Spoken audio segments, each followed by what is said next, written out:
Well, welcome to Real People, Real Voices. I'm your host, James Jackson. And I'm your co-host, Pastor Wayne Moore. It's good to see you. Good to see you, brother. You're looking good today. Well, you might notice I've got a little mustache going Yes, I see. You're representing something this month. Tell us what's happening. November, no shave. Right. November. And around the country, a lot of men don't shave their mustache or beard or head. For colon examinations. Prostate cancer. Prostate, yes. Awareness. Right. And encouraging men to get checked out. Could you see my little beard here? I see a little stubble coming. Yeah, well, I'm supporting you. Yeah. I'm supporting you. Well, you got 2.5 weeks. Yes, I'm going to do it. I'm going to get it out there. Yeah, because that's an area. I probably didn't say that right. Yeah. But that's an area where awareness is concerned. A lot of men don't like to go and get checked out. Yeah, and it can be detrimental if they don't do that. Yeah. But there's new technology where the doctor doesn't have to do the rectal check. Right. They can do the PSA. That's great, and I think a lot of brothers and sisters or whoever needs to get that, since there's a new methodology in getting this done. Yeah, it can save a life. Yes, yeah. So I know a lot of brothers that have had issues with that over the years. Yeah, so they were not going to allow anybody to examine that area. Yeah, right. Well, things have changed now. They have. We're living in the 21st century. Yeah, and the Bible says that God will give us health and cure. So whether he does it supernaturally or by some cure that God has blessed the doctors to come up with, get checked out. No shave November. No shave November. So get checked out. Can you see my little... Yeah. Okay, all right. We've got a great show today. We do. And we have with us on today a very, very important guest, Miss Betsy McCaw. She's going to be talking about the 16 Tech Innovation Project. Yes, it's going to be a new terminology coming through the community. People are going to probably get information on what it offers to the community, as not only the community, jobs. It's going to be a great opportunity for the city of Indianapolis. We're going to see how it works out. Yeah, we'll be back after this.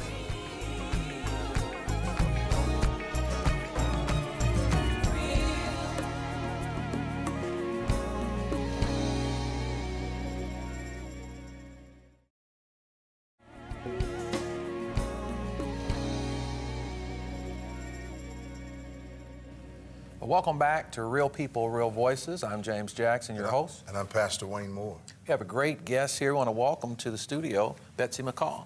Thank you very much. It's a pleasure to be here. Ms. McCaw. And Betsy is the Chief Operating Officer of the Central Indiana Corporate Partnership. And for the last 18 months, she has been president of the 16 Tech Community Corporation Incorporated. So a lot of our viewers may not know or be familiar with that term, 16 Tech, so talk to us about that. So 16 Tech is actually an area in downtown Indianapolis on the near west side. It's just between Fall Creek, 10th and Fall Creek, and 16th Street along Indiana Avenue on the west side of it. It's actually been in the plans for the city for several mayors that have been trying to activate that area and really connect the historic and cultural neighborhoods around that area into the downtown and the university. I think since the 90s. Right. I think when we were talking to Representative Porter, he mentioned that it was on a sub-region plan back when he was at Christamore House. So this has been thought of for a while, and how do we grow jobs in the area? How do we grow jobs broadly in Indianapolis? And really, it's taken a very concerted effort across the city, the community, and the corporate community over the last couple of years to figure out what we can do with it. And we're finding success, which is tremendous. And so we're getting ready to build a global innovation hub. And I say global intentionally. I mean, we're trying to figure out how we create for Indianapolis a global innovation hub that drives jobs and employment and uplift for the surrounding community, as well as broadly the downtown area in Indianapolis in total. That would be one of the first hubs, am I right? One of the first innovation districts. So this would be the only true innovation district in Indianapolis. Right. There are really interesting things happening in the downtown Circle area, in Broad Ripple, and in Fishers, but this is much broader in focus from technology, life sciences, and advanced manufacturing capacity. Each of those tend to have smaller segments and folks, and this is ranging from all of those industries, entrepreneurs, through to your big corporations. And one of the really important things about how we're developing this is the intention to be very inclusive in how we do so. If diversity is not a part of it, we are not doing it correctly. And I think that's a bit different than how others have been approached because they've been pretty organic. Right. Ours is intentional. I'm glad you we're mentioned developing that it. diversity part of it. And as I was preparing for this, I noticed, Betsy, that not only will this benefit Indianapolis, but it will have sort of a cascading effect throughout central Indiana. Is that true? I certainly hope so. And so let me take you real quickly to the anchor because that's a really good example of how it would. So when this had been thought about for the last 20, 25 years, it was missing two things. One, it needed an anchor. Somebody needed to say, I'm going to make this my home, and I'm going to bring all my friends and family to the table and include the surrounding communities, because there's 40 to 60, 80 acres in that area that could be developed that there's really not a whole lot on today. It's the old water company's ground, it's a few businesses. There are no homes in the area that we're talking about. So we're not encroaching on any residential property. It's all industrial primarily.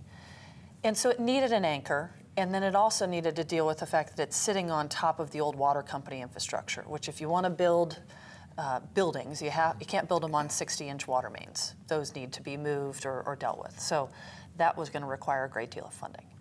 The Indiana Biosciences Research Institute, which was created about 4 years ago to focus on metabolic disease, diabetes, obesity, cardiovascular health, nutrition, and really surrounding those services for folks, was created to do that here in Indianapolis to attract the best scientists from around the world to come and live here and develop science to tackle those global health problems, which also affect greatly Indianapolis residents and Hoosier residents, which is why it got a lot of interest in Indiana.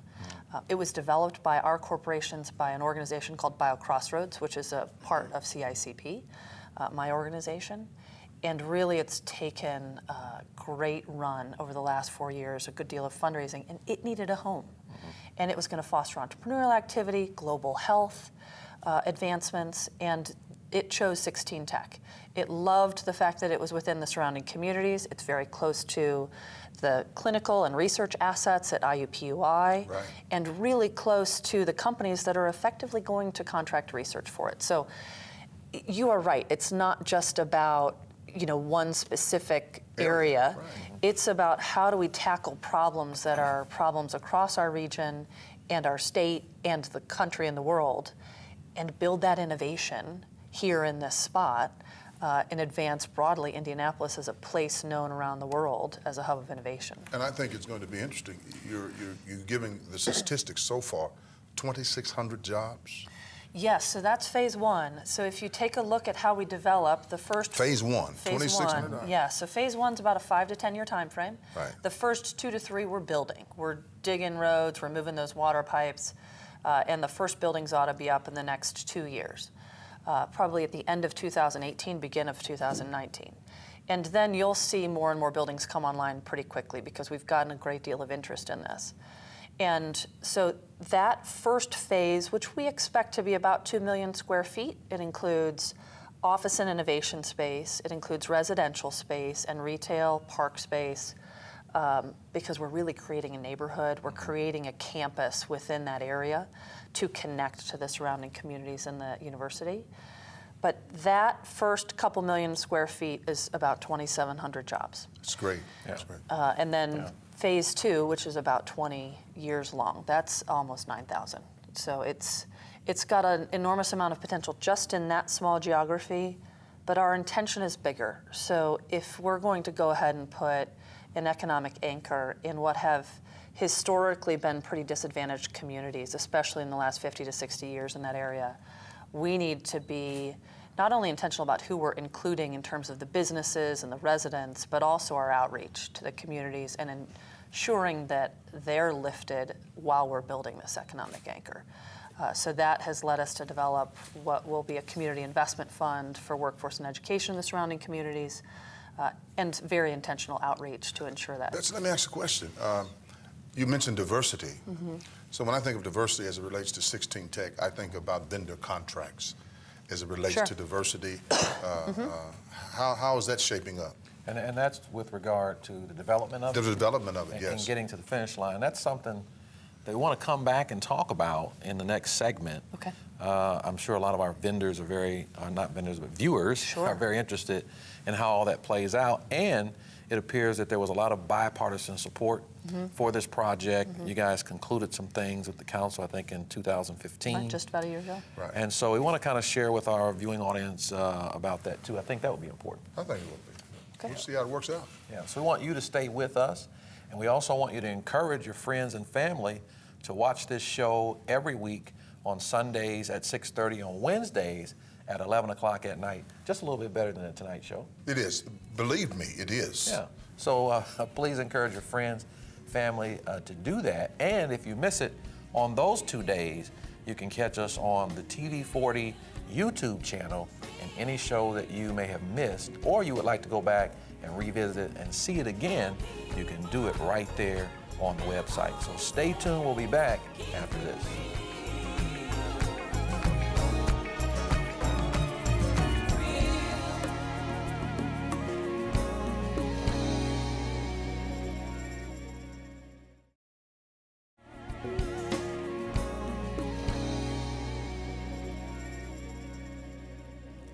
Welcome back to Real People, Real Voices. I'm Pastor James Jackson. And I'm Pastor Wayne Moore, your co-host.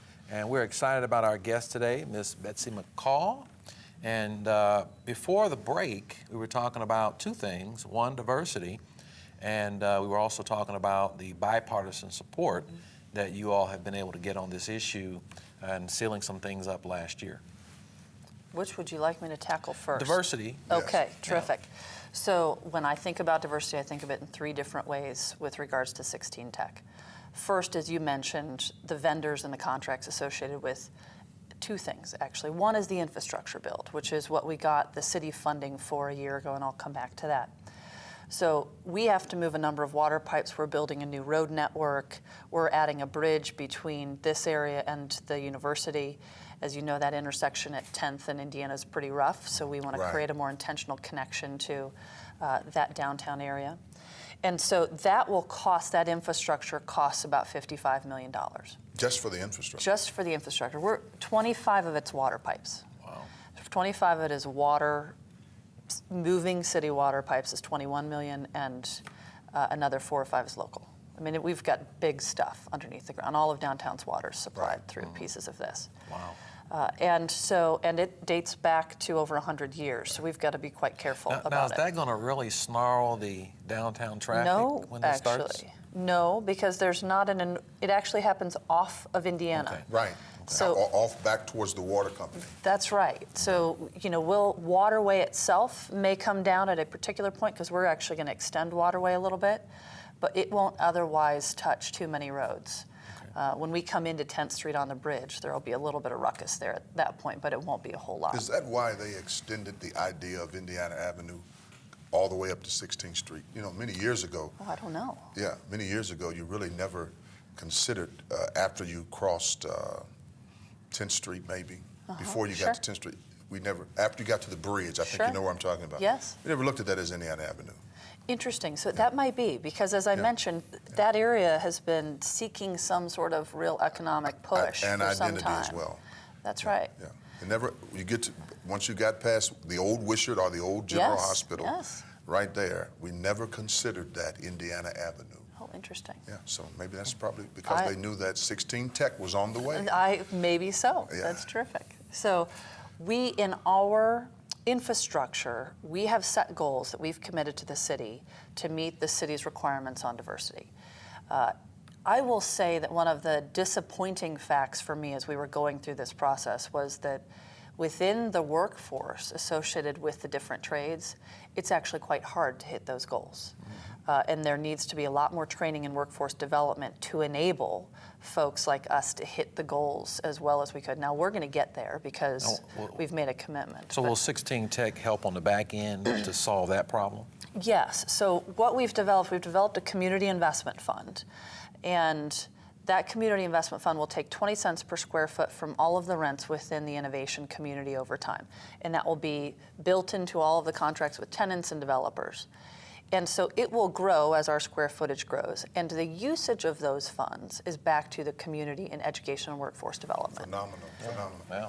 Phenomenal. So 16th X is worth it.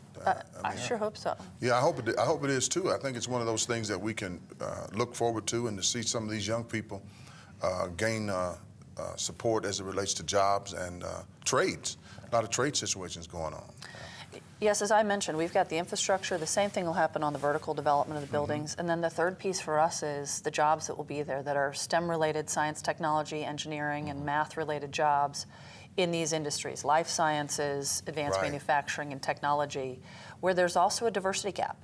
So how can we continue to foster the inclusion of a variety of folks into those communities, into those corporations, into those workforces, and we'll be both that and our residential component. Again, it needs to be as diverse as the folks that we're serving with whatever innovation occurs. As it relates to how serious is the city of Indianapolis concerned about the ideology of diversity as it relates to 16 Tech? How serious do you perceive? I would say very serious, given the discussions that I had a year ago, and that I continue to have with the city, as do our people. I think we kind of lay into the support that you all got from the council. How did that go? The council was terrific. The council and the community both were terrific last year. So we approached the city council, which included multiple different committee sessions and then a final council meeting on November 9th, to get access to, they approved the bonding capacity for the city, and this will all be done with bonds. And so in order to do that, you have to get council approval, and you've got to get the approval of the Economic Development Corporation as well as the Metropolitan Development Corporation. Which Bob Osley's in charge of.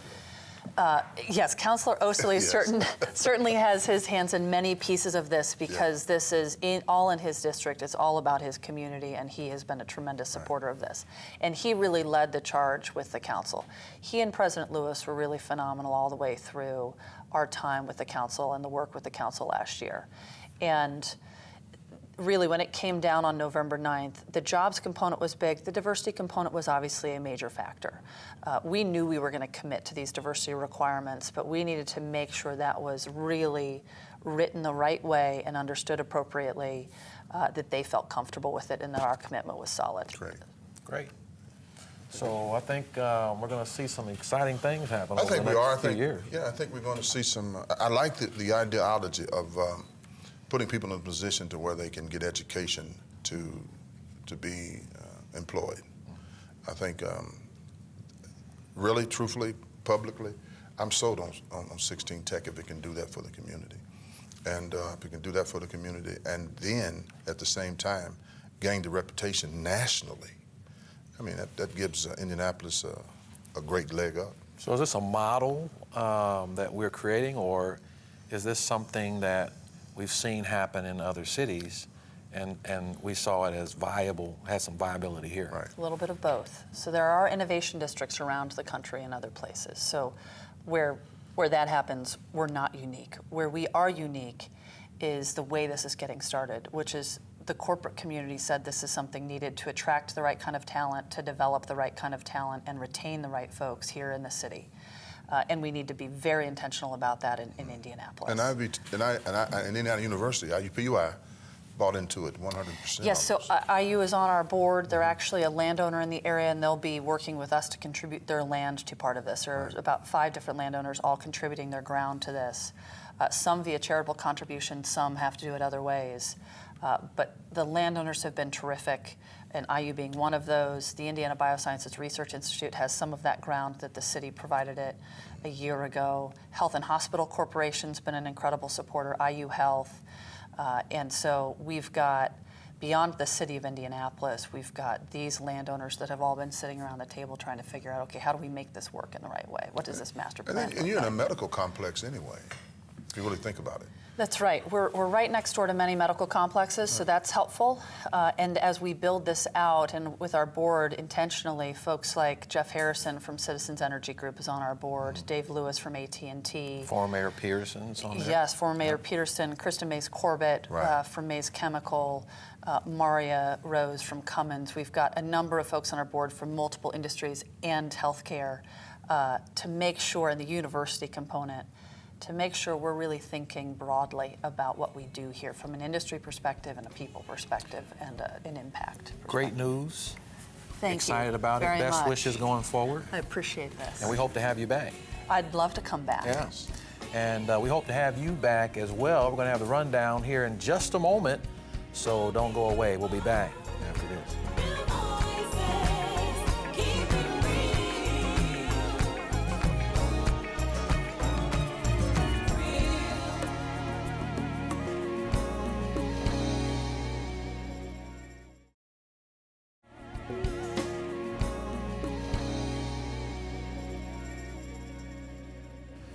Welcome back to the Rundown. I'm James Jackson. And I'm Pastor Wayne Moore. And I'm Faith McKinney.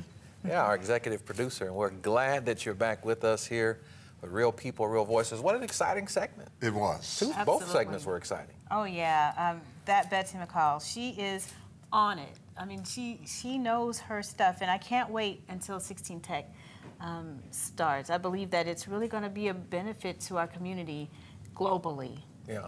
I mean, it's the viability and for the impact that it's going to have on the city of Indianapolis is enormous. Yeah, and I like the way that she explained the process. I haven't heard the process explained to the extent that she explained it. And after she explains it and tells you all of the components that are connected to it, you can buy into it. Absolutely. You know, it's starting off $360 million to start off, infrastructure $55 million to start off. Just on that infrastructure. And they're working with diversity to try to get different type of vendors involved, diversity. It's great. So once you hear what's happening with 16 Tech. Absolutely. I believe You'll that, like it. yeah, with 16 Tech, the key word is intentional. That they're very intentional about what they're doing with every aspect of the community. And trying to attract talent from all over the world. Right.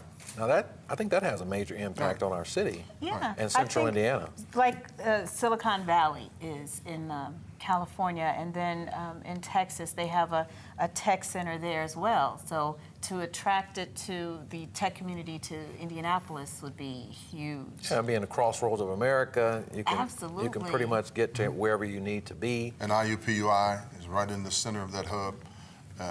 It's an educational mecca along with a medical type of situation going on in our city. And I think that'll be phenomenal.